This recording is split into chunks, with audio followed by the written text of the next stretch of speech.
బైబిల్లోకి వెళదాం ఒకసారి. 29 మంత్రుల కింద 16వ అధ్యాయం 25వ వచనం అందరూ కలిసి బిగ్గరగా చదువుదాం.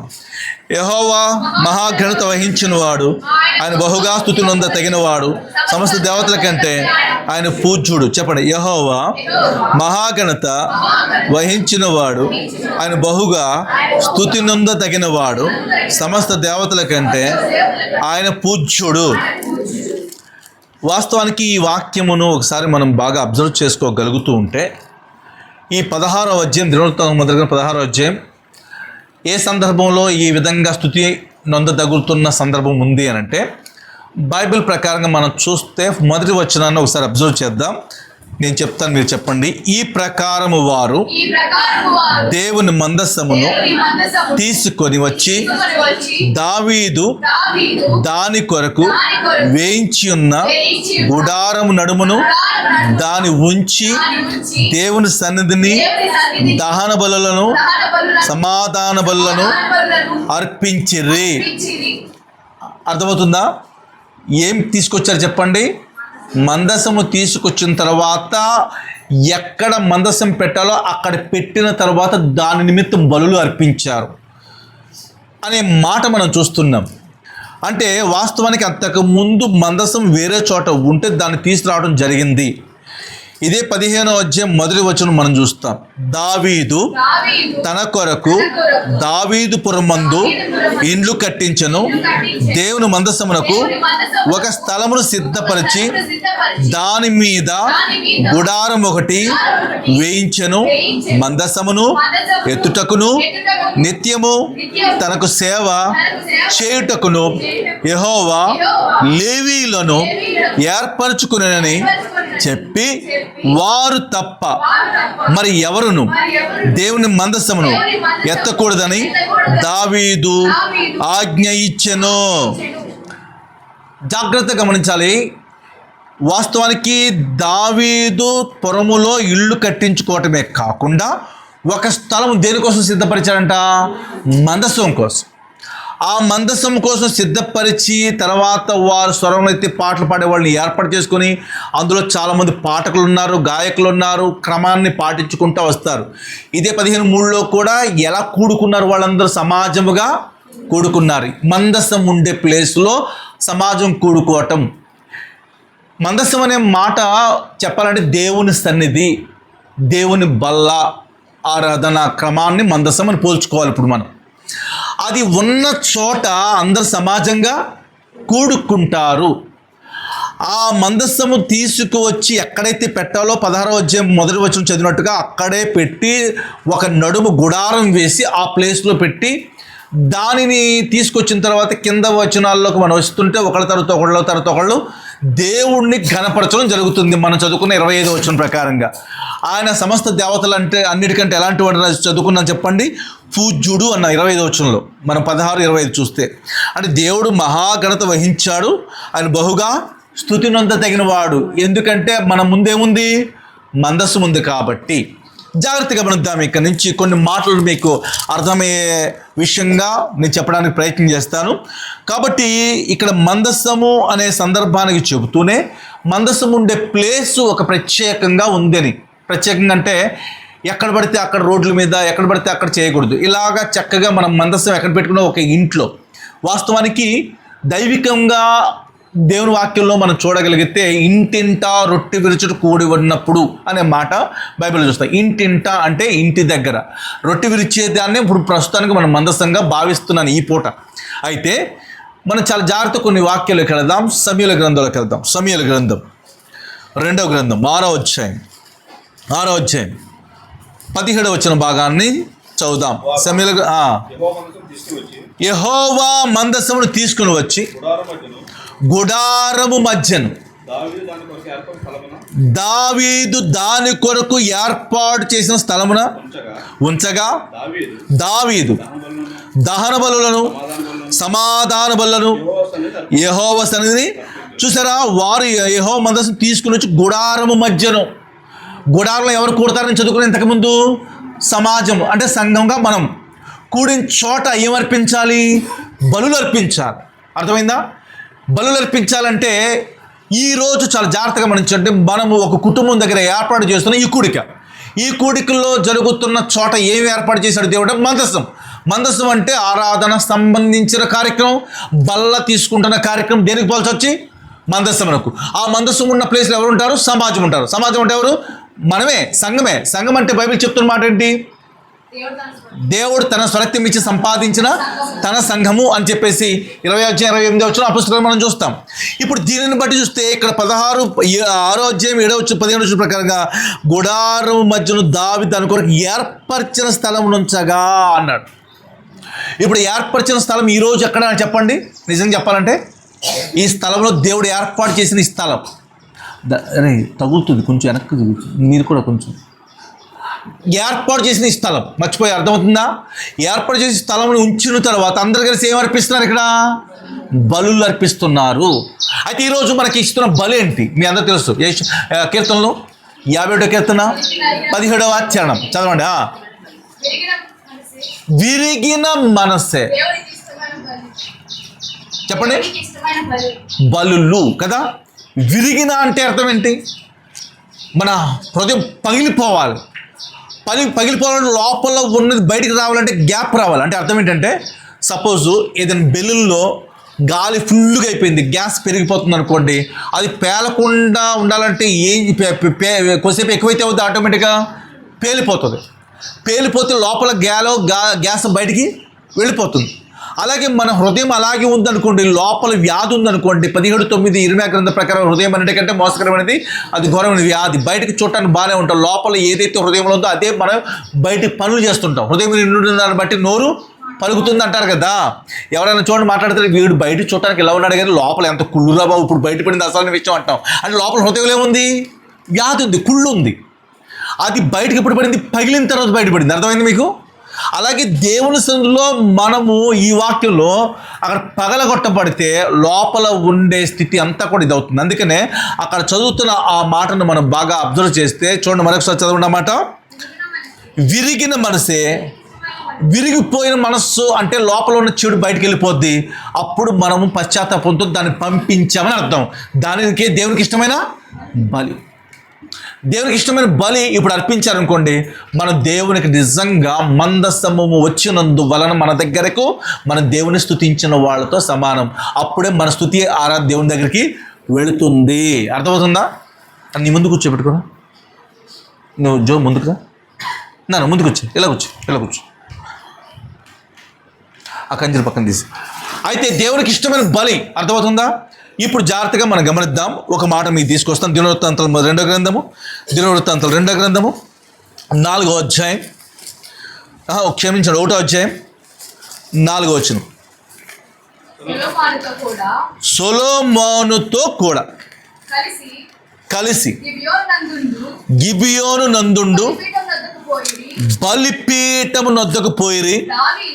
దావీదు దేవుని మందసమును కిర్యత్యారీము నుండి తెప్పించి యెరూషలేము నందు దాని కొరకు గుడారం వేసి, అది ఎక్కడ పడితే అక్కడ పెట్టకూడదు. ఎక్కడ సిద్ధపరచడానికి దేవుడు అవకాశం ఇస్తున్నాడు అక్కడ ప్రార్థనాపూర్వకంగా దాన్ని ఉంచాడు. నిజంగా అక్కడ యెరూషలేము నందు చూడండి ఆ మాట, దాని కొరకు గుడారం వేసి. యెరూషలేము నందు అక్కడ ఆరాధన జరుగుతుంది, యెరూషలేము నందు మందసం ఉంది, యెరూషలేము నందు సమాజం కూడుతున్నారు. కూడా ఏం చేస్తున్నారు? అందరూ కలిసి అక్కడ దేవునికి బలులు అర్పిస్తున్నారు. బలులు అంటే విరిగిపోయిన మనసుతో. ప్రభువా, నిజంగా చెప్పాలంటే ఇంత గొప్పగా ఇక్కడ అవకాశం వచ్చినందుకు కుటుంబం వాళ్ళు చాలా సంతోషంగా దేవునికి చెల్లించవలసిన కృతజ్ఞత చెల్లించాలి. ప్రభువా, ఇంత గొప్ప అద్భుతమైన ఆ బలి ఎక్కడ జరుగుతుంది?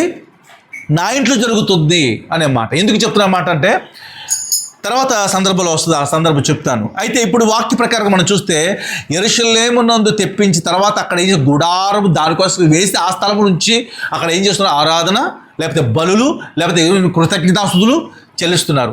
అందును బట్టి మనం మూలవాక్యంలో ఏమని చదువుకున్నాం మనము? 25వ వచనంలో యెహోవా మహాఘనత వహించిన వాడు బహుగా స్తుతి నొందదగిన వాడు. అంటే బహుగా ఎందుకు నొందుతున్నాడు అంటే ఆయన మందసం మన దగ్గరికి వచ్చింది కాబట్టి, మందసం వచ్చినప్పుడు మనందరం సమాజం కూడుకున్నాం కాబట్టి, కూడుకున్న తర్వాత మనం చేయవలసిన పని ఏంటి?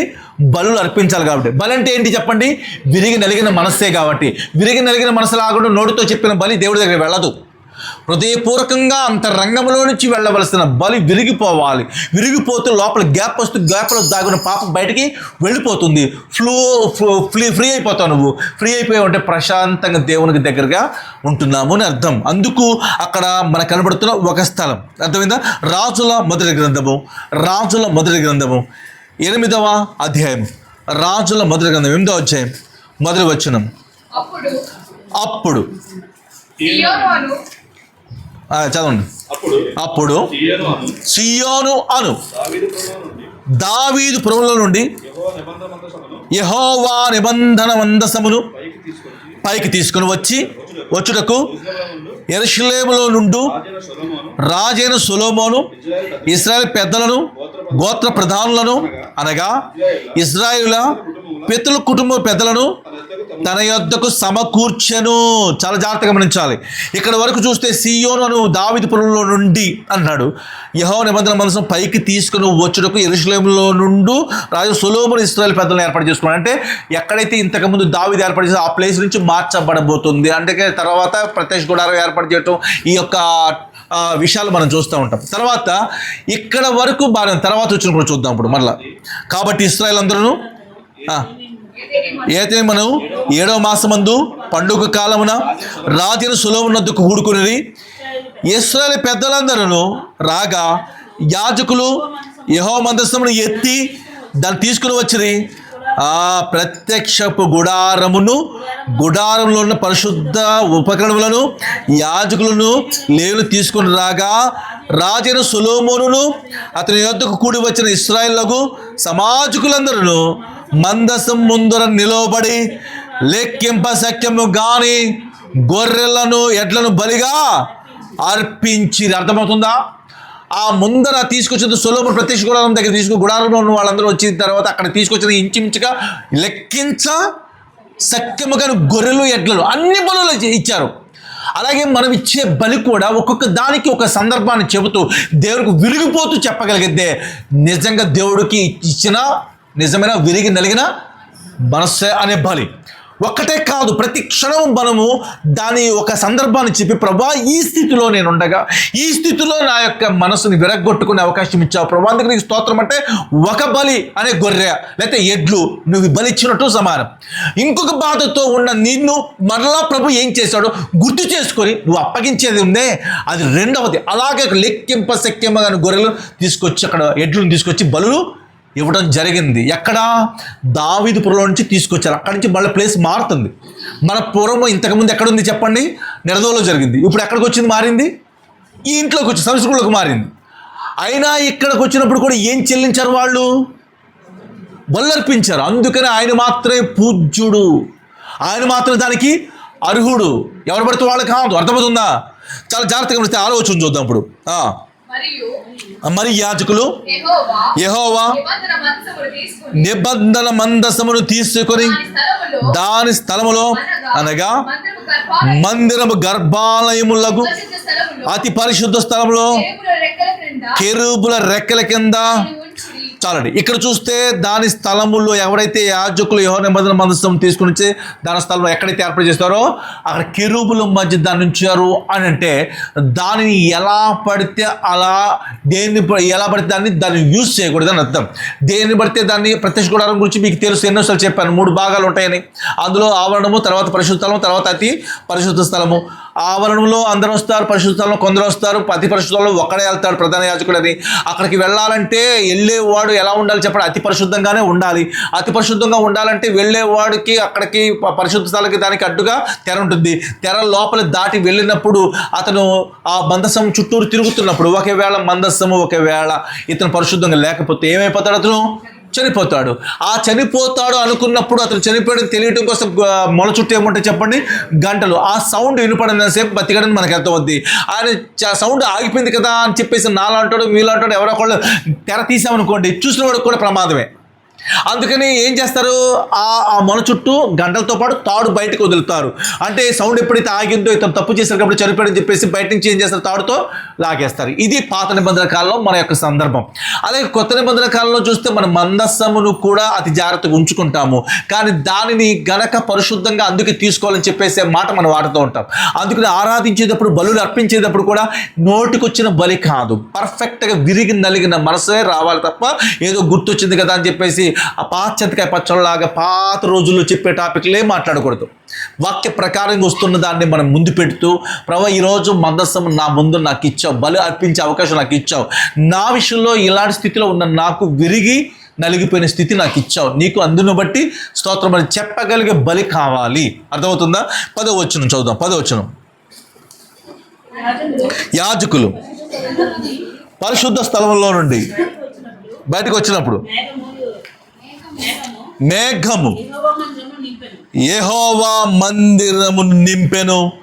కాబట్టి యెహోవా తేజో మహిమ యెహోవా మందిరం నిండుకొనగా ఆ మేఘమున్న హేతు చేత యాజకులు సేవ చేయటకు నిలవలేకపోయినంత మహిమ ఎక్కడొచ్చింది?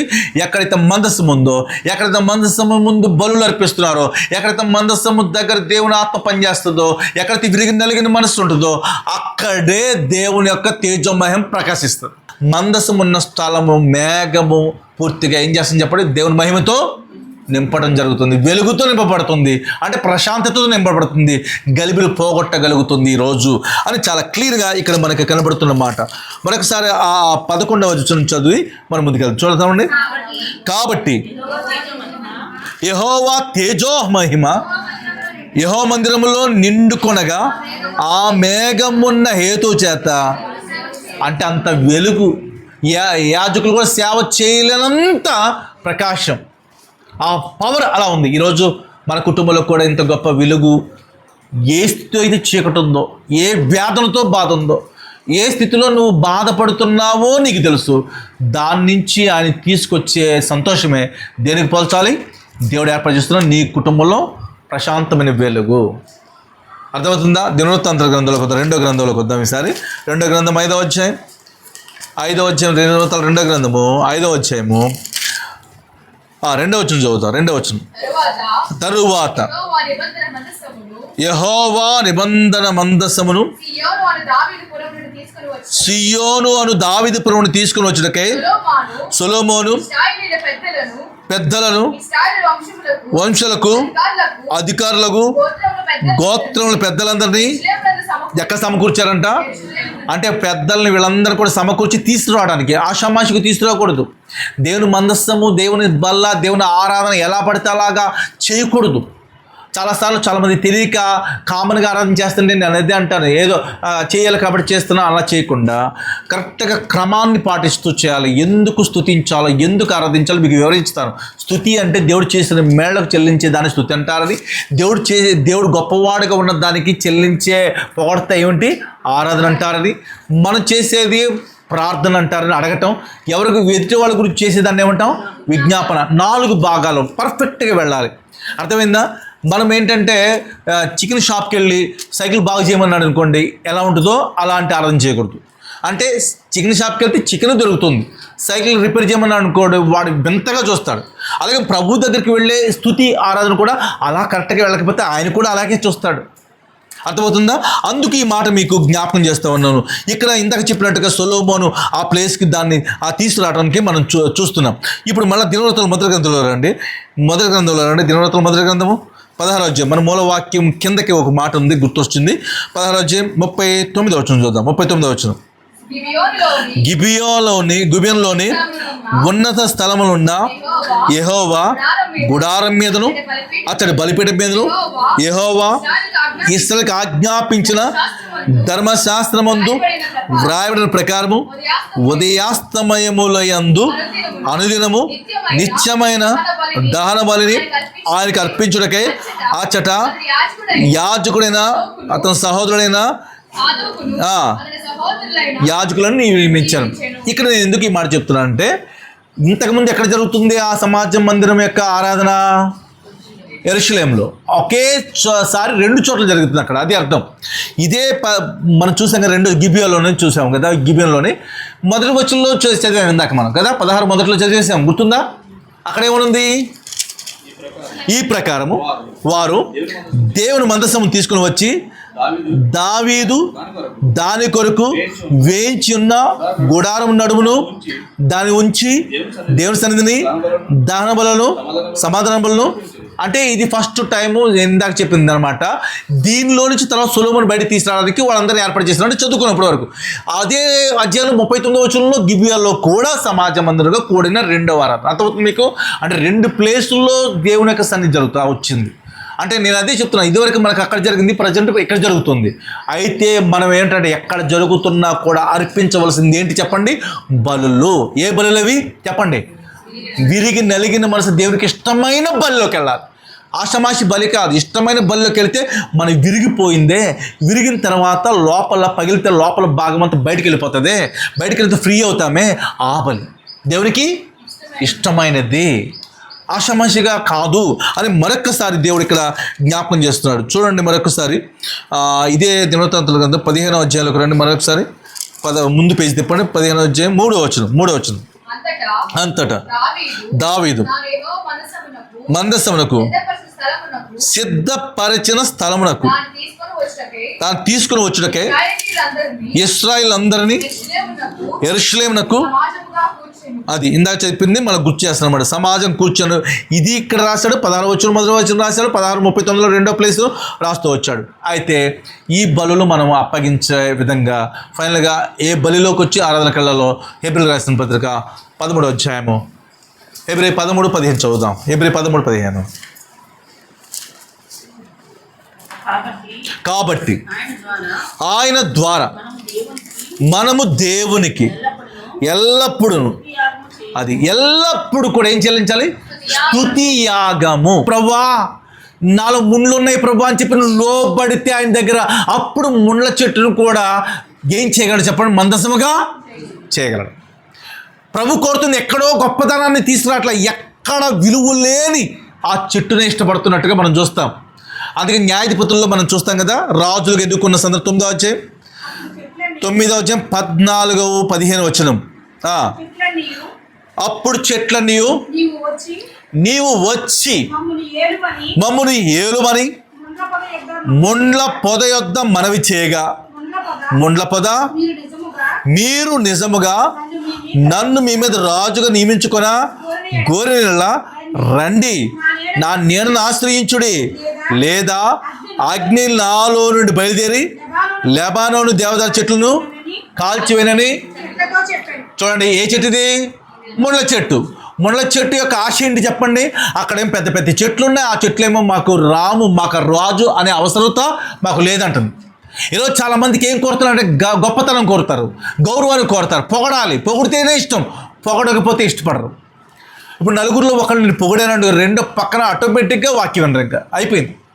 నన్ను పొగడకుండా ఆవుని పొగుడుతున్నాడు, ఆయన్ని పొగుడుతున్నాడనే వస్తుంది. ముండ్లుగా ఉన్నది ఎవరు? యథార్థవంతులే ముండ్లుగా ఉంటారని చదువుకున్నాం. మేక 7:4లో మంచివారే ముండ్లు చెట్లుగా అంటూ వారు అన్నీ చదువుకున్నాం మనం. అంటే తుమ్మకర్రగా ఉన్న నీవు లేక నేను లేక మనము, ముండ్లుగా ఉన్న మనము, బయటకేమో యథార్థవంతుడు రమేష్ అనుకుంటున్నారు, కానీ దేవుని దృష్టికి ఎలా ఉన్నామంట? ముండ్లుగా ఉన్నాం. ఆ ముండ్ల చెట్టు ఏమనుకుంటే తెలుసా? నేను మీ మీద రాజుకి అంటే చాలా హ్యాపీ అనుకుంటారు. యాక్చువల్గా ఈరోజు ఒక చోట పాస్టర్ ఫెలోషిప్ మీటింగ్కి రమ్మన్నారు నన్ను. అసలు ఎలా ఉంటుందో నేను ఇంతవరకు వెళ్ళలేదండి. ఫస్ట్ టైం నేను మొన్న వెళ్ళాను ఇక్కడ కలవచర్లో. వెళ్ళినప్పుడు అంతా కూడా రాజకీయ పరంగా టాపిక్స్, రాజకీయ పరంగా నాకు అసలు ఫస్ట్ నుంచి ఇష్టం ఉండదు. ఎందుకంటే మనం వెళ్ళకూడదని తప్పేం కాదు. అంటే యూనియన్ అంటే అర్థం ఏంటి? ఐక్యత.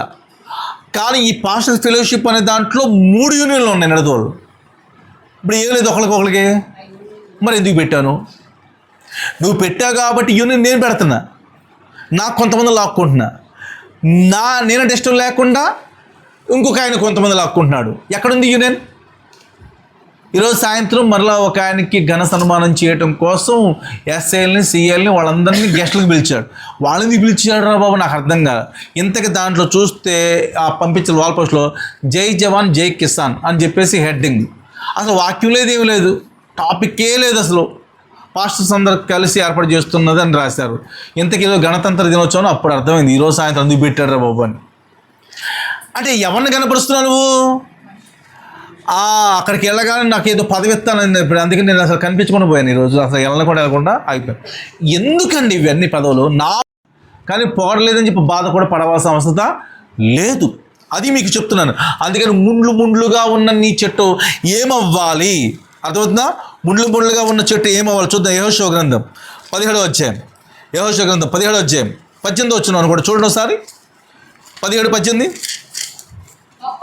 అప్పుడు యెహోషువ యోసేపు పుత్రులైన ఎఫ్రాయిమీలను మనుష్యులను చూచి, మీరు ఒక విస్తార జనము, మీకు అధిక బలము కలదు, మీకు ఒక వంతు చీటియే కాదు, ఆ కొండ మీదే అది అరణ్యము గనుక.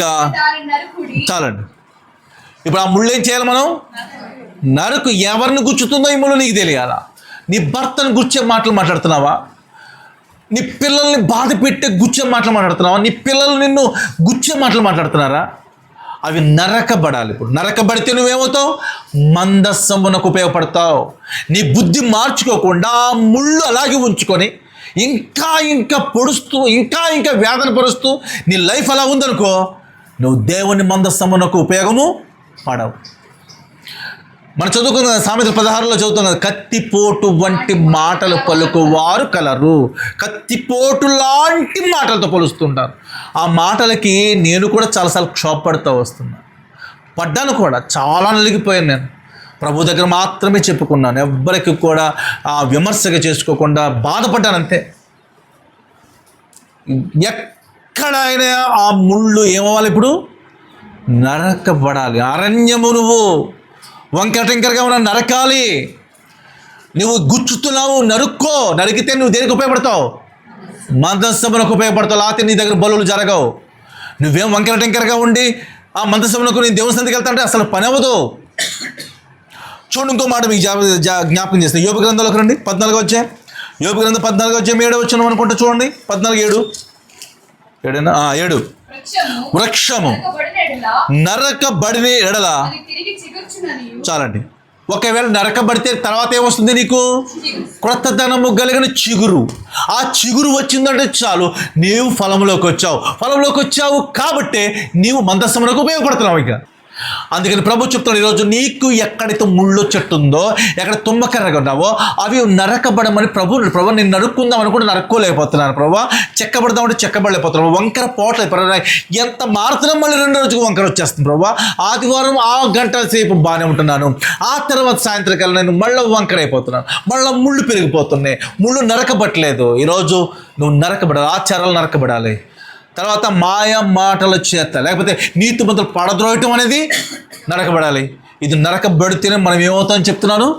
మందస్సం. ఆ మందస్సమే అక్కడ బయలుదేరింది యెరూషలేము, గిబియోనులో. ఆ తర్వాత ఎక్కడ తీసుకొచ్చాడు చెప్పండి? సొలొమోను యొక్క ప్రత్యక్షలోకి రాబడుతూ ఉంది. ఆ తర్వాత మనం చెప్పాలంటే ఫిలిష్తీయులకి ఇశ్రాయేలుకి యుద్ధం జరిగిన తర్వాత ఫిలిష్తీయులు గెలిచి ఎవరి దగ్గర నుంచి తెచ్చుకున్నారు? ఇశ్రాయేల్ దగ్గర తెచ్చేసుకున్నారు. తెలుసా మందసం? ఆఖరికి వాళ్ళలో ఉన్న ప్రభావం పోయి ఎవరిలోకి వచ్చేసింది? ఫిలిష్తీయుల్లోకి వచ్చేసింది ప్రభావం. ఆ తర్వాత గెలవటం జరిగింది. అదంతా పక్కన పెడితే ఒక్క మాట చెప్తున్నాను, దావీదు దేవుని దగ్గర విచారణ చేసిన ప్రతిసారి కూడా ఫిలిష్తీయులు ఓడించేశాడు. ఒక మాట చదువుదాం చూడండి, ఫిలిష్తీయులు ఓడించిన సందర్భం కూడా ఒకసారి చదువుదాం చూడండి. సమూయేలు 2వ గ్రంథము 6వ అధ్యాయం 5వ అధ్యాయం. అంటే చాలా విషయాలు ఉన్నాయి, దాంట్లో సింపుల్గా ఒక మాట చదివిస్తే మీకు అర్థమవుద్ది. చివరి వచనం, దావీదు యెహోవా తనకు ఆజ్ఞాపించిన ప్రకారము చేసి గెబ నుండి గెజెరు వరకు. చూసారా? అంటే దేవుడు ఆజ్ఞాపించిన అనే మాట మనం తీసుకుందాం. తర్వాత అతను పట్టాభిషేకం చేయబడ్డాడు, తర్వాత చేశాడు. పై వచనాలు ఇంకా చాలా విషయాల్లో కూడా ప్రతిదీ కూడా ఎవరి దగ్గర విచారణ చేస్తూ వచ్చాడు? దావీదు దేవుడి దగ్గరే విచారణ చేస్తూ వచ్చినట్లుగా మనం చూస్తూ ఉంటాం. దావీదు 10వ వచనంలో అయితే అంతకంతకు ఏమైపోయాడు చెప్పండి? వర్ధిల్లుతూ ఉన్నాడు. ఎవరిని బట్టి? దేవుడితో ఉండే విషయాన్ని బట్టి వర్ధిల్లుతూ ఉన్నాడు. చూడండి చూడండి, ఇంకో మాట కూడా మీకు జ్ఞాపకం చేస్తాను. 7వ వచనం. యెబూసీయుల దేశంలో నివాసులై ఉండగా రాజును అతని పక్షవారం యెరూషలేములోకి వచ్చిరి. యెబూసీయులు దావీదు లోపలికి రాలేడని తలంచి, నీవు వచ్చిన ఎలా ఇచ్చడి గుడ్డివారును కుంటివారును నేను తొలివైతే దావీదునకు వర్తమానం పంపి ఉండ్రి. ఆయనను దావీదు పురమున సీయోను కోటను దావీదు స్వాధీనపరచుకున్నాను. ఆ దినం అతడు యెబూసీయులను హతము చేయు వారందరూ నీటి కాలంలో వెళ్ళి దావీదులకు హేలైన గుడ్డివారిని కుంటివారిని హతం చేయవాలని చెప్పాను. అందులో బట్టి గుడ్డివారు కుంటివారును ఉన్నారు. అది ఇంట్లోకి రాలేడని సామెత పుట్టాను. దావీదు ఆ కోటలో కాపురం ఉండి దానికి దావీదు పురం అనే పేరు పెట్టాను. అంతగా దేవుని సందులో ఉన్నాడు కాబట్టి అతను వర్ధిల్లుతూ వచ్చాడు, దేవుని మీద డిపెండ్ అవుతూ వచ్చాడు. ఇంకా చాలా విషయాలు ఉన్నప్పటికీ చివరికి వచ్చేసరికల్లా ఎవరితో దేవుడితో ఆజ్ఞాపించిన తర్వాత ఫిలిష్తీయులు తెరవాడు. బాగానే ఉంది. ఇప్పుడు జాగ్రత్తగా వినండి. ఈ టాపిక్ చెప్పిన తర్వాత మనం బల్లోకి వెళ్ళిపోదాం. ఇంకా ఈ ఆరోగ్యంలోకి వచ్చిన తర్వాత దావీదు చేసిన మొట్టమొదటి వచ్చిన ప్రకారం ఏముందో చూద్దాం. తర్వాత దావీదు ఇశ్రాయేలు 30,000 మంది శూరులను సమకూర్చుకొని బయలుదేరి కెరూబుల మధ్య నివసించు సైన్యాధిపతి యెహోవాను తన నామం పెట్టబడిన దేవుని మందసమును అచ్చట నుండి తీసుకుని వచ్చుటకై తన యుద్ధంలో వారందరితో కూడా బయలా యెహోయాదా నుండి ప్రయాణం చాలని అంతవరకు అప్పటి చెప్తాను. ఇక్కడ చూస్తే ఈ దాన్ని తీసుకురావటానికి ఇతను ఇప్పుడు సపోజు ఎగ్జాంపుల్గా ఈ మధ్యకాలంలో మనం చూస్తూ ఉంటే చాలామంది పెండ్లి కార్యక్రమాలు జరుగుతున్నాయి అనుకోండి, ఊరంతా ఊరేగిస్తారు. గమనించారా? పెద్ద పెద్ద రాజ సంబంధించిన సింహాసనాలు లేకపోతే గుర్రం మీద రథాల మీద ఊరేగిస్తూ అంటే పెద్ద పరివారంతో టక్ మొన్నే ఎవరు వైజాగ్లో ఒక మ్యారేజ్ జరుగుతుంది, ఆ కర్మోజీ గారు వాళ్ళ అమ్మాయిది. ఆయన కూడా చాలా వెరైటీగా ఉంది. అంతా ఇంగ్లీష్ వాళ్ళలాగా వాళ్ళ అమ్మాయిని ఈయన ఇలా పెట్టుకొని నడవకు కూడా ఇలా నడుతున్నారు. అసలు చాలా ఆశ్చర్యమైపోయింది. అసలు ఆ నడక మామూలు నడిచేస్తారు, నడవట్లా అందరూ నేర్పించారు. వెనకాల ఇంకోళ్ళు వస్తారు, వీళ్ళు అయిపోగానే స్టెప్ ఇంకోళ్ళు స్టార్ట్ అంటున్నారు అనుకుంటా, మళ్ళీ అక్కడ ఇలా నడుచుకుంటూ వస్తున్నారు. నాకు అనిపించింది ఏంట్రా ఇది, అసలు నాకు ఏమర్థంగా అట్లా. చేతిలో బైబిల్ అయితే లేదు కానీ అన్నీ ఉన్నాయి. ఆయన సేవకుడు అంట, ఈవిడ సేవకురాలు అంటారు, మీరు విమర్శించడం అయిపోతుందని అంటున్నాను. కానీ జాగ్రత్తగా గమనిస్తే ఇక్కడ కూడా ఎవరిని ఏర్పాటు చేసుకున్నాడు? దావీదు శూరులను ఏర్పాటు చేసుకున్నాడు. ఏం తీసుకొస్తున్నాను బయటికి నేను? అది ఇప్పుడు వరకేమో దేవుని మీద డిపెండ్ అయిన వాడు ఇప్పుడు తను ఏర్పాటు చేసుకుంటూ వస్తాడు. బాగా గమనించాలి, టాపిక్ మీకు అర్థమవుతుంది.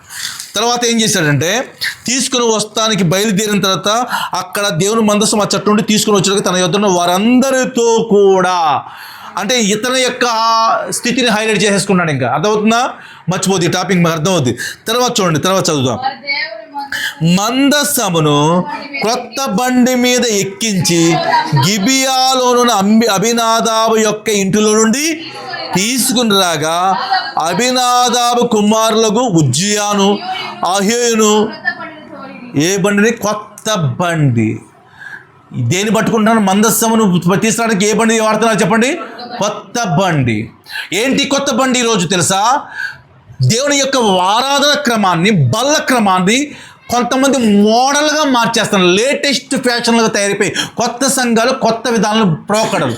నన్ను కూడా తొలి దినాల్లో చాలా మనకు తెలిసిన వాళ్ళు, అన్న మీ పద్ధతిలో కాకుండా కొంచెం మోడల్ మార్చండి అన్నాడు. ఓరే నేను మార్చడం ఏంటది? అసలు మహామహులు వాక్య ప్రకారంగా పెట్టిన గొప్ప విలువైన మందస్సం, పర్ఫెక్ట్గా ఆదివారం ఇచ్చే ఆరాధన బల్ల కార్యక్రమం ఉందే, అది వాక్యానుసారమైనదే. దాన్ని మార్చమన్న నెలకోసారి ఇవ్వచ్చు కదా అని. అంటే అదేంటి? కొత్త బండి. అర్థమవుతుందా? కొత్త పద్ధతులు ఎప్పుడు రాకూడదు. అది ఎందుకు దేవుని సన్నిధిలో సేవకుడు మొట్టమొదటి పెట్టాడు? బైబిల్ ఉన్నదే పెట్టారు, దాన్ని మార్చేశాడు. ఎవరు? దావీదు శూరులను ఏర్పాటు చేసుకోవడం స్టార్ట్ చేశాడు. ఏ బండి ఎక్కించాడు? ఇప్పుడు కొత్త బండి ఎక్కించాడు. అక్కడ ఉన్నంతసేపు వర్దిల్లాడే లేదా దావీదు? మళ్ళీ స్టార్ట్ చేస్తున్నాడు. ఇంకా అక్కడ మొత్తం గాయకుల్ని, మ్యూజిక్ని, ఇందా చెప్పాను చూసి ఆర్కెస్ట్రా బృందం అంటే చర్చెస్లో లేకపోతే పెళ్ళిళ్ళలో పెట్టే ఆ ఆర్కెస్ట్రా వేరు, రోడ్ల మీద pay pay pay pay pay pay అని అది వేరు. మళ్ళీ ఆ రూట్లో బయలుదేరుతుంది. ఇక్కడ మీకు అర్థమవుతుందా? అంటే దేన్ని ఎవరిని కనపరుస్తున్నారు అనుకుంటున్నారు? దేవుని కాదు. ఇక్కడ దావీదు అబ్బా ఎన్ని సంవత్సరాలు, 20 సంవత్సరాల తర్వాత మాకు మందసం తీసుకొస్తున్నాడని ఆనందం, బయటికి తీసుకొస్తున్నాడని అర్థమైందా? ఇప్పటి వరకు మందసం లేక పట్టబడిపోయింది కదా, మరలా బయటకు వస్తున్నాడని ఆనందంతో అందరూ ఎవరిని పొగుడుతున్నారు? ఇప్పుడు తీసుకొచ్చినోడిని పొగుడుతున్నారు. మనకు కూడా పొగడత కావాలి. ఈరోజు చూడ ఎక్కడ జరుగుతుంటే ఆ అద్భుతాలు స్వస్థతలు ఎవరు పోరాలి? అబ్బా పలానా ఆయన చెయ్యేస్తేనండి, పలానా ఆయన ఆ కాలు వేస్తేనండి ఈయనకి ఇలా జరిగింది. ఎవరు పొగుడుతారు చెప్పండి? దేవుడు లేడు, దేవుడు వెళ్ళిపోయాడు. అసలు చూడు, ఈ ఎగ్జామ్స్ అప్పుడు చూస్తుంటే భలే ఉంటుంది. ఎగ్జామ్స్ అప్పుడు అందరు తీసుకొస్తారు. ఏం తీసుకొస్తారు? హాల్ టికెట్లు. ఏం తీసుకొస్తారు? పెన్లు, పేపర్లు, ప్యాడ్లు తీసుకొచ్చి పాస్ట్ గారు ఏం చేయాలి ఇప్పుడు? నా తెలియదు. వాళ్ళు చదవకపోతే ఎంత వాళ్ళకి హాల్ టికెట్ ఏమైనా రాస్తుందా చెప్పండి ఎగ్జాము? అసలు నాకు ఇప్పుడు నవ్వు వస్తుంది. ఏమైనా బాధపడతాను చేసేస్తాను, కానీ హాల్ టికెట్లో ఏముండదు, పెన్నులే ఉండదు. అంటే పాస్ట్ కొంతమంది ఉపవాసం ఉండేస్తారు. మా అమ్మాయి పాస్ అవ్వాలని చెప్పి ఒకవాడు 10 రోజులు ప్రార్థన చేసేస్తారు. ఆవిడేమో చదవదు, వాళ్ళ కూతురు. ఈవిడ 10 రోజులు ఉపవాసం ఉంటుంది. పాస్ట్ గారు మీరు ప్రార్థన చేసేయండి అనగానే అది దేనికి ప్రార్థన చేయాలి ఇప్పుడు? హాల్ టికెట్కి. అక్కడికి వెళ్ళి హాల్ టికెట్ రాస్తుంది. పెన్ను రాసేద్దా? వింతల విశేషాలు ఉండొచ్చు చూసా. అదనమాట ఇది కొత్త పద్ధతులు, అద్భుతాలకి కొత్త పద్ధతులు అనమాట ఇవి.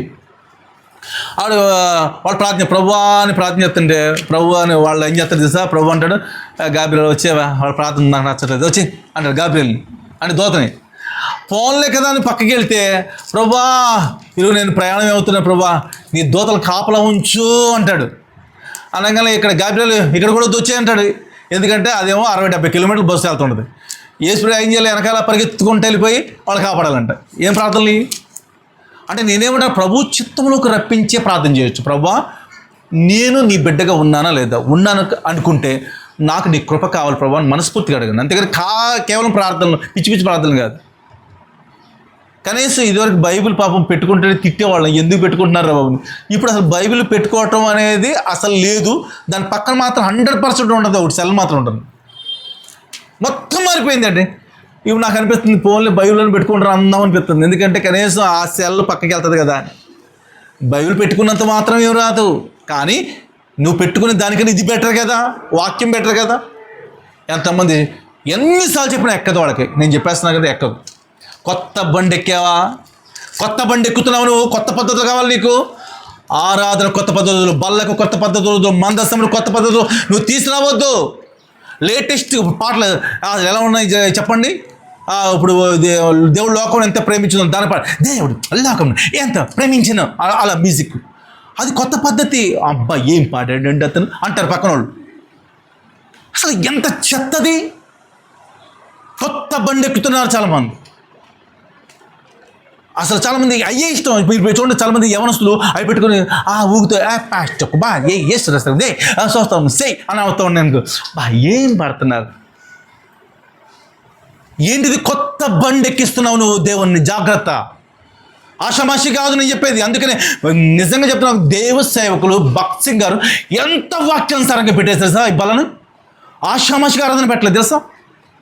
అంత భయంకరంగా ఏర్పాటు చేసిన దీన్ని నీ కొత్త పద్ధతులు మార్చడానికి నువ్వెవరు అర్హత ఎక్కడుంది? అందుకని నిన్ను తుమ్మకర్రగా ఉన్నప్పటికీ నిన్నే ఎలా చేస్తున్నాడైనా మందస్థంగా చేయడానికి ఇష్టపడుతున్నాడు. నువ్వు బాగానే ఉన్నావు కదా అనుకుంటే నువ్వు బయలుదేరుతున్నప్పుడు ఎవరిని ఏర్పాటు చేసుకున్నాడంట? సూర్యులను ఏర్పాటు చేసుకున్నాడు. తర్వాత బండిని తీసుకెళ్తున్నప్పుడు ఎవరు బయలుదేరారు చెప్పండి. ఇప్పుడు చదవండి అక్కడ. ఉజ్జాయు, అహ్యోయును. ఎవరు తోలుతున్నారు ముందు? ఇప్పుడు దేవుడు తోలట్లా. ఇప్పుడు ఎవరు ముందు నడిపిస్తున్నారు? దేవుణ్ణే చెప్పాలి. దేవుణ్ణి నడిపిస్తున్నారని మీకు బాగా గమనించాలి. మందసం దేవుడే. దేవుణ్ణి మనం నడిపించడం ఏంటంటే ఆయన అంటే మనల్ని నడిపించేది. నేనే మార్గం నేను సత్యం చెప్పి నడిపించేది ఆయన. నువ్వేమో దేవుణ్ణి వెనకాల నడిపిస్తే చూసావా నేనేం తీసుకొస్తున్నా వెనకాల.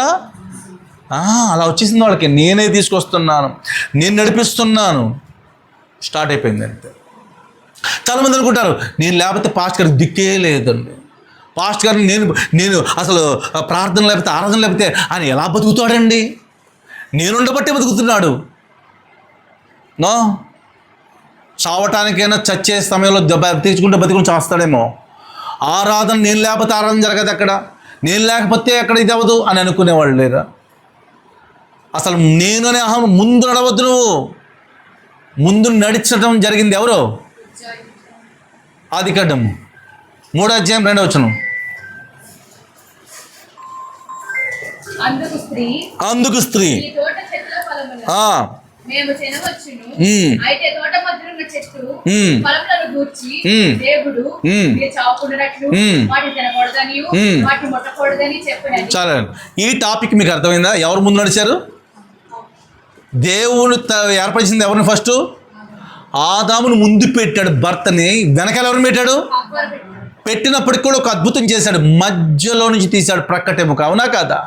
అంటే సమానత్వంగానే ఫస్ట్ పురుషుడికి అధికారం ఇవ్వాల్సిందని చెప్తూ నువ్వు కూడా సమానమైన గుర్తు చేసినప్పుడు నువ్వు ముందు నడవకూడదు. భర్తకి ముందుగా, భర్తకు ముందు నడితే ఏమైంది?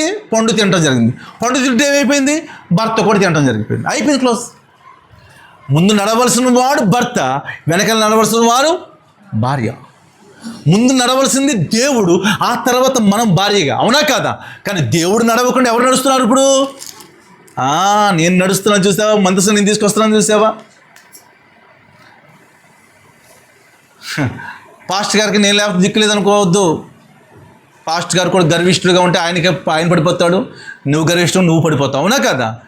ఎవ్వరూ నడిపించలేరు ప్రభువుని. ప్రభువే మనల్ని నడిపించగలడు. ఎవరు నడిపించగలరు చెప్పండి? చూడండి తర్వాత, కొత్త బండిని తోలిరి, దేవుని మందసం గల ఆ బండిని గిబియాలోని అభినాదం ఇన్నోడు తీసుకొని రాగా. దేని ముందా చెప్పండి? మందస్సం ముందు ఎవరు నడుస్తున్నాడు? అంటే ఎవరు నడిపిస్తున్నాడు ఇప్పుడు? దేవుడు కాదు. చాలా చోట్ల అంతే. పాస్టర్ గారిని ఎవరు నడిపిస్తారు చెప్పండి? వాళ్ళని చెప్పినట్టుగా పాస్టర్ నడవాలి. అది చేయాలని ప్రయత్నం ఎవరు చేసినా అది ప్రమాదమే. ఎవరైనా సరే వాళ్ళ డైరెక్షన్లోనికి సేవకుని తీసుకెళ్తే ప్రమాదం. ఆ హియో అనే అతను ఎక్కడ నడిచాడంట? ముందు నడుస్తున్నాడు, మందసం ముందు నడుస్తున్నాడు. నేనే నడిపిస్తున్నాను అనుకున్నాడు. దేన్ని? మరి ఎవరు నడిపిస్తున్నారు? ఒకవేళ కనుక నేను నడిపిస్తున్నాను, నేను అనుకున్నాను, నువ్వు నడిపిస్తున్నాను, నువ్వు అనుకున్నా, నేనైనా దేవుని నడిపించలేను. ఆయనే మనలను నడిపించాలి. ఆయన వెనకాలే మనం ఉండాలి తప్ప ఆయన ముందు మనం ఉండటానికి ఏమాత్రము సరిపోం. ఎవరమైనా సరే, ప్రధాన యాజకుడు సహితము కూడా మందస్సము ముందు నడిస్తే లోపలికి వెళ్ళి ఏమైపోయాడో మనకు తెలుసు. ఇప్పుడు మందస్సము అనే ముందు అహ్యో నడుస్తున్నాడు. చూడండి ఏమైంది తర్వాత. దావీదును ఇశ్రాయేలు అందరూ కర్రతో చేయబడిన నానా విధముల సితారాలను, స్వరమండలములను, తంబురలను, మృదంగములను ఘనంగా గొప్పగా పెద్ద చూసారా ఏం తీసుకొస్తున్నాం? మందస్సం తీసుకొస్తున్నాం అని చెప్పేసి వీళ్ళే దేవుని మందస్సమును తీసుకొస్తున్నట్టు వాళ్ళు ఏం చేస్తారు చెప్పండి? మంచి మంచి వాయిద్యాల చేత ఇష్టం వచ్చాడు. ఆర్కెస్ట్రా అంటే చాలా మందికి ఇష్టం కదా. స్లో పాట అనుకోండి, కొంతమంది నీకు ఇష్టం ఉండదు. ఒకవేళ క్రీస్తు యేసు దయాళు ప్రభు అని పాడతాను అనుకోండి, నాతో డైరెక్ట్గా లోపల బాబు ఏంట్రీ పాట తీశాడు రోయ్ అనుకుంటారో లేదో మీకే తెలుసు. ఎంతమంది నవ్వుతున్నారంటే గ్యారెంటీ అనుకుంటున్నారనే కదా. అవునా? అంటే దీని అర్థం ఏంటంటే అక్కడ కూడా వచ్చే బయట చూడండి, మీరు ఎంత పరిశుద్ధంగా ఉన్న బైక్ మీద వెళ్తున్నప్పుడు లేకపోతే కారు వెళ్తున్నప్పుడు ఆ మ్యూజిక్ కనుక తప్పని ఎదుగుతాబ్బా ఈ మెత్తడు అంటే అది సమాజం అలా అట్రాక్ట్ చేసేసింది. పండును అట్రాక్ట్ చేసాడు. అలా అట్రాక్షన్లోకి వెళ్ళిన తర్వాత మనకు తెలియాలి, ఓహో ఇది మంద కాదు, తప్పు, ఈ మ్యూజిక్ మంద కాదు, తప్పు. ఇమ్మీడియట్గా తల తిప్పుకోవాలి. ఎందుకంటే ఫస్ట్ ప్లేస్ ఎక్కడది? లూసిఫర్ దగ్గర. అక్కడ సంగీత వాద్యములతో ఉన్నదే పడగొట్టబడిన తర్వాత తీసుకొచ్చి దేవుని బిడ్డలు కూడా ఆకర్షించగలిగే నేర్పరతను సినిమాల్లోనూ బయట పెట్టేసి మళ్ళీ పడగొడతా ఉన్నాడు అనమాట వాడు, ఆకర్షింపజేసి. మనం ఏమంటున్నాడు తెలుసా చాలామంది? మనవండి మన బైబిల్లో ఉన్న వాక్యాల చేతే అలాంటి మ్యూజిక్ చేస్తే అది దేవుడు ఘనత కదా అన్నారు. పిచ్చోడా, అలాంటివి నువ్వు చేయొద్దు. దానికన్నా విలువైనవి, వినగానే హృదయానికి టచ్ అయ్యేవి, ప్రశాంతత ఉండేవి, కన్నీళ్లు కార్పించేవి, మన జీవితంలోకి రప్పించగలిగి చేయాలి తప్ప షోష్పే అలాంటివి వద్దు. మీరు గమనిస్తే చాలా ఉన్నాయండి క్రిస్టియన్ సాంగ్స్, నాకు మళ్ళీ వినిపించేవాళ్ళు ఉన్నారు. చూసారు ఎంత బాగుందో? ఆయన కొట్టలేకపోతున్నాడు అంతే, మిమ్మల్ని అంతే అందంగా వినిపిస్తారు. మళ్ళీ చాలా చక్కగా వినసొంపుగా ఉంటుంది అన్నట్టు. ఇక్కడ అదే జరుగుతుంది చూడండి. తాళం వాయించు యెహోవాను నాట్యమాడుచు. ఏం చేసేటప్పుడు ఆ మ్యూజిక్ దెబ్బకి ఏమొచ్చేసింది? మళ్ళీ డ్యాన్సులు. రోడ్డు మీద అదే జరుగుతుందా లేదు? ఇప్పుడు ఎక్కడ కార్యక్రమాలు జరిగినప్పుడు రోడ్డు మీద ఏం చేస్తారు చెప్పండి? వాయిద్యాలు ఉంటాయి, దాంతోపాటు ఏం చేస్తారు చెప్పండి? మళ్ళీ అక్కడ ఏం నడిపిస్తూ ఉంటారు? పైన మందస్సం లాంటిది ఏదో పెడతారు వాళ్ళు, బయట పెడుతున్నారు లేదా? దాని వెనకాల డ్యాన్సులు, తర్వాత ఏమో మ్యూజిక్లు, అల్లకల్లోలం కదా అది. సేమ్ దావీదు చేశాడు. ఇక్కడ దావీదుతో పాటు ఉన్న అనేక మంది చేశారు. అహ్యో ఉన్నాడు, తర్వాత వెనకాల ఉజ్జా ఉన్నాడు. బయలుదేరుతుంది. చూడండి ఇప్పుడు ఏం జరిగిందో. వారు నాకోలు కళ్ళము దగ్గర వచ్చినప్పుడు, చాలండి, ఎక్కడికి వచ్చేటప్పటికి నాకుల కళ్ళము దగ్గరికి వచ్చేసరికల్లా ఎడ్లకు ఏం జరిగింది? అయిపోయిందండి. ఎడ్లకు కాలు జారింది. నువ్వు ఎక్కడ జారుతున్నావు? ఎడ్లు అంటే ఎవరో కాదు, పాస్టర్లే. అర్థమవుతుందా? సేవకుడు ఎక్కడ జారుతున్నాడో చూసుకోవాలి ముందు. నువ్వే విషయంలో జారిపోతున్నావో ఆ జారినతనం భౌతికంగా బాగుండే చోట దేవుడు ఉన్నాడని చెప్పేశాడు. ఎక్కడైతే నా నామని 2-3 కరెక్ట్గా కూడి ప్రార్థిస్తాడో అక్కడ నేను ఉంటున్నానని చెప్తున్నాడు. చాలా క్లియర్గా అక్కడ మీకు అర్థం. ఎడ్లకు కాలు జారిపోతుంది. చాలామంది జారిపోతున్నారండి, స్వస్థతలకు జారిపోతున్నారు. కొంతమంది వింత వింత స్వస్థతలు అండి. ఒక ఆయన హైదరాబాద్లో దేవుడు నాకు చెప్పాడమ్మా, దేవుడు మీ ఇంటికి స్కూటర్ వేసుకొస్తున్నాడంట. వేసుకోమంటే స్కూటర్ తీసుకొస్తాడు వాళ్ళ ఇంటికి. ఇప్పుడు ఎలా వస్తాడో తెలుసా? నిజంగా స్కూటర్ తెప్పించి ఆయనకి ఇదిగో దేవుడు మీ ఇంటికి వచ్చాడని చెప్పి అక్కడ దాకా తీసుకెళ్ళాడు. ఏది స్టేజ్ మీద అది వాళ్ళ ఇంటికి వచ్చేసాడంట. మళ్ళీ అక్కడ తీపేశాడు. ఇదిగో మళ్ళీ వెనక్కి వచ్చాడని చెప్తున్నాడు. ఏంటి పద్ధతులు? ఎక్కడ జారుతున్నాను? స్కూటర్కి జారి, అసలు స్కూటర్ దిగుతాడు చేసి ప్రొఫెసర్ అసలు చెప్తుంటే వినేవాళ్ళు ఎంత బాగా వింటారండి. కనీసం యేసుప్రభు దేవుడు కదా, విమానమే ఎక్కడ కనీసం ఆలోచిస్తే స్కూటర్ ఎక్కి వచ్చాడని చెప్తున్నారు వాళ్ళు. ఆ పాస్టర్ చూడలేదు మీరు ఎప్పుడైనా? ఎక్కడ జారిపోతున్నారు? కర్చీఫ్లు జారిపోతున్నారు చాలామంది కదా. కర్చీఫ్ మహా అయితే టోటల్గా హోల్సేల్ కొంటే ₹2 కన్నా ఎక్కువ పడుతుందంట, పెద్ద ₹20 అమ్మేది. అలాంటిది వాళ్ళు ₹100 అమ్మితే ఎంత లాభం? బిజినెస్. నూనెకి జారిపోతున్నారండి చాలామంది. నూనె రాసుకోమని చెప్పి బైబిల్లో నూనెకి ప్రార్థన చేయమని ఎక్కడుంది? చాలామంది నూనె చేసేప్పటికి నూనెకాయ వాడేసారండి పాస్టర్ గారిని, తగ్గిపోయింది. నూనెకాయ వాడితే ఎందుకు తగ్గింది నీకు? ఆ పాస్టర్ గారు ఇవ్వటము తప్పు, కొనటం తప్పు, మన ఇంట్లో పెట్టుకోవడం అసలైన తప్పు. వాక్యం చెప్తున్నాను. మందస్సము ముందు అక్కడ ఎడ్లు జారిపోయింది. ఎడ్లు అంటే ఎవరో కాదు, పాస్టర్లే, కాపరు జారిపోయాడంతే. ఏం పడిపోతుంది అక్కడ? మందసమే పడిపోతుంది. దేవుడే మన దగ్గర నుంచి పడిపోతున్నాడు. ఫోన్లే కదా నేను గొప్పడు చూసావో మందసం తీసుకొస్తున్నాను అనుకున్నట్టుగా ఉజ్జా ఏం చేశాడు తెలుసా? చదవండి. ఉజ్జా చెయ్యి చాపి దేవుని మందసమును పట్టుకొనగా యెహోవా కోపం ఉజ్జా మీద రగులు కొనెను. అతను చేసిన తప్పును బట్టి దేవుడు ఆ క్షణమందే, చాలండి ఎంత భయంకరం మాట. నిన్నే ఒక మందసంగా చేస్తున్నప్పుడు ఆ ముళ్ళు అనేవి నరకబడితే, ఆ చెట్టు నరకబడితే మందసం నువ్వే. అలాంటి మందసంగా ఉన్న నీవు నేనే మందసమే అని చెప్పి గర్వపడినా ప్రమాదమే. నీతో పాటు కొంతమంది సూర్యుని పెట్టుకొని ఇదిగో అక్కడ పొగుడుతంత ఎవరికి వచ్చింది? దావీదుకే. కొన్ని చోట్లకి వెళ్ళగానే లేదు, వాళ్ళు పొగడాలి. ఒకసారి నేను ఒక మీటింగ్ నర్సరాపేట వెళ్ళాను. నర్సరాపేటకి వెళ్తే ఆయన ఇప్పుడు లేరు, పెద్ద సేవకు, గుంటూరు ఆయన శాంతవర్ధన్ గారు అని చెప్పేసి ఆయన పెళ్లి చేయడం నేను వాక్యం చెప్పడం అనమాట. ఆయన గురించి ఇన్వైట్ చేస్తూనే అన్నాను. పెద్దవారు, తండ్రి సమానులు, పలానా ఆయన ఇప్పుడు నెక్స్ట్ పెళ్లి కార్యక్రమం చేస్తారు అంటే నన్ను వెనక్కి పిలిచి రెవరెండ్ డాక్టర్ బిషప్ చాలా రకాలు చెప్పాను. గుండె అయిపోయింది. ఆ 2-3 అయితే చెప్పగలను, చాలా చెప్పేసి అప్పుడు శాంతవర్ధన్ చెప్పు అన్నాడు. నేను వెంటనే వేరే వాళ్ళకి ఇచ్చి మీరు చెప్పండి, నాకు గుర్తు రావట్లేదు అని, మీరు చెప్పండి అన్న. అంటే ఏం కావాలి వాళ్ళకి? ఆయన మళ్ళీ స్వస్థత వారం దేవిజన్లో, ఆయనకేమో హ్యాండిక్యాప్డ్, కాల్ లేదు. ఏం చెప్పాలి చెప్పండి? నువ్వు ఎక్కడో జారిపోతున్నప్పుడు నేను కదా పట్టుకుంటుందని చెప్పి పట్టుకున్నావా? ఏమైపోతావు? ఆషామాషికి కాదు, నీకున్న ముళ్ళు అనే చెట్టు కట్ చేద్దాం చాలు, మనమే మందసం అవుతాం. ఆ మందసం అయిన తర్వాత నువ్వే పరిశుద్ధపరచబడితే నీ కుటుంబం అంతా కూడా మందిరములో యెహోవా మహిమ నింపుతుందని చదివి చూసారా? అలా నింపబడతాము. ఆషామాషికి పట్టుకోకూడదు. నిజంగా ఈ యొక్క మందస్సును ఆషామాషి పట్టుకోకూడదు అని ఎందుకంటే నాకు ఒక మాట గుర్తొస్తుంది. ఇదివర చాలా కాలం క్రితం హైదరాబాద్ నుంచి మా ఇంటికి ఒక ఫ్యామిలీ వచ్చారు. వాళ్ళు నార్త్ సైడ్ వాళ్ళు హైదరాబాద్లో మా పెద్దమ్మ గారు దుద్దుకూరులో క్యాన్సర్ హాస్పిటల్లో తీసుకెళ్ళినప్పుడు వాళ్ళ రూమ్స్ అద్దెకిచ్చేవారు. ఆ రూమ్స్లో ఉన్నప్పుడు ఎందుకు వాళ్ళ తర్వాత ఇక్కడికి ఈ ప్రాంతంకి వచ్చి చూడాలనిపించి మేము క్లోజ్ అయితే వచ్చారు. అప్పుడు దుద్దుకూరులో మా చెల్లెళ్ళ దగ్గరికి వచ్చి నిడదోలు వచ్చారు. అప్పుడు సౌదమన్ గారి బిల్డింగ్ మీద ఉండేవాళ్ళు. వాళ్ళకి డ్రింక్ అలవాటు ఉందేమో నాకు తెలియదు. వాళ్ళు మామూలుగా మంచి పైకి వెళ్ళి కూర్చోటం కొద్దిసేపు అన్నారు. పైకి వెళ్ళి డాబా పైన ఖాళీ రాత్రిపూట. సరే అని చెప్పేసి వెళ్తే వాళ్ళు మంచి ఇళ్ళను గ్లాసులు తీసుకెళ్ళారు. మనం మామూలుగా తెలియక చేసిన విషయం గుర్తు చేస్తున్నాను. ఎంత ప్రమాదమో మందస్సమును ఆషామాషి తీసుకుంటూ చెప్తున్నాను మీకు ఈరోజు. గ్లాసులు తాగేసారు, మరి డ్రింక్ చేసినట్టున్నారు. మాకు నిజంగా తెలిసి కాదు. తర్వాత వచ్చిన తర్వాత వాళ్ళు మేము లోపల కామన్గా భోజనం చేద్దామని కూర్చున్నప్పుడు ఆ గ్లాసులు ఎక్కడ పెట్టారు? ఇది ఇలాంటి బల్ల అప్పుడు వాడేవాళ్ళం, వేరే కొత్తది, దానికి పెట్టారు. పెట్టిన తర్వాత మామూలు పెట్టారు కదా అనుకుని పక్కన తీస్తే స్మెల్ వచ్చింది. స్మెల్ వస్తే డైరెక్ట్గా అడిగి ఏంటండి ఇది అంటే, రమేష్ మేము ఇది చేసాం అది చేసాం అన్నారు.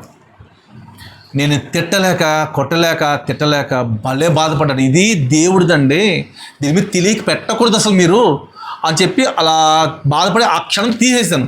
అందుకని ఎవరైనా పిల్లలు ఎక్కగానే భలే బాధపడతాను. కాలు ఎదురు పెట్టిన కారణం ఆషామాషి కాదు, అది వెంటనే బాధపడతాను అంతే తప్ప వేరే కాదు. అది వెంటనే తీసి పడేశాను. తర్వాత కొన్ని రోజుల తర్వాత వాళ్ళు ఎంత గర్విష్ఠులు అంటే ఆడావిడ భార్య భర్తలు ఇద్దరు కలిసి తాగుతున్నారు. బాగా కోటీశ్వర్లు. వాళ్ళకి ఏం లెక్కలేదు, మేము ఇంగ్లాండ్లో సెటిల్ అయిపోతాం రమేష్, పిల్లల్ని బాగా సంపాదించేసాం, మాకేం లేదు, ఫారిన్ కంట్రీస్ సెటిల్ అయిపోతాం అన్నారు. ఓ రోజు మాకు ఒక వార్త అందింది.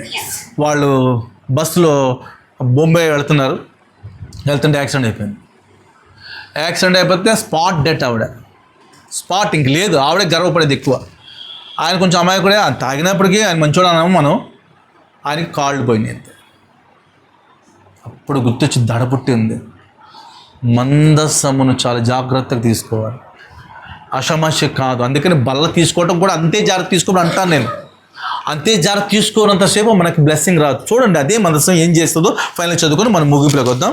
ఫైనల్గా కిందకు వస్తే ఒక మాట చూపిస్తాను మీకు, ఎంత అద్భుతమైన విషయం ఉంటుందో. 12వ వచనం చదువుదాం. 11 చదువుదాం. యెహోవా మందస్సము 3 నెలలు గిత్తీయుడగు ఓబేదేదోము ఇంటిలో ఉండగా ఓబేదేదోమును చాలండి. దారిలో వస్తూ ఉంటే ఆ మందస్సము ఎంత భయంకరంగా జరిగితే దావీదు తట్టుకోలేక భయపడి అబీనాదాబు ఇంట్లో నుంచి తెచ్చేటప్పుడేమో గొప్పగా తీసుకొద్దాం అనుకున్నప్పటికీ జరిగిన ప్రమాదాలు చూసేశాడు కదా, జారడం చూసేశాడు కదా, ఇక్కడ ఉజ్జా చనిపోవడం చూసి భయపడి దారిలో ఉన్న ఓబేదేదోము ఇంటి దగ్గరికి వచ్చి అయ్యో అని చెప్పేసి ఆ ఇంట్లో పెట్టేశాడు. అర్థమైందా? ఏ ఇంట్లో? ఎవరింట్లో? ఈరోజు మన ఇంట్లో పెట్టినట్టు ఓబేదేదోము ఇంట్లో పెట్టాడు. 3 నెలలు మనసు ఆ ఇంట్లో ఉంటే ఓబేదేదోము ఇల్లు ఏమైపోయింది? ఆశీర్వదించబడిపోయింది, అంతే, బ్లెస్ అయిపోయింది. ఒక మాట చెప్పండి, తన ఇల్లుతో పాటు తన ఇంటి వారందరి, చూడండి ఎంత క్లియర్ రాస్తాడు. మరొకసారి ఇంటి వారిని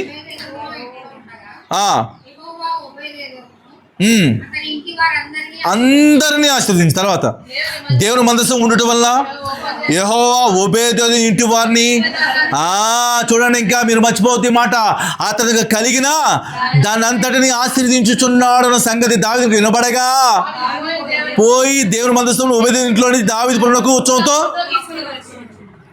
తట్టుకోలేకపోయాడు. మళ్ళీ బ్లెస్సింగ్ స్టార్ట్ అయ్యేసరికల్లా అయ్యబాబం నేను తెచ్చేసుకుంటే బాగుండు. ఆషామాషి కదా, నిజమండి.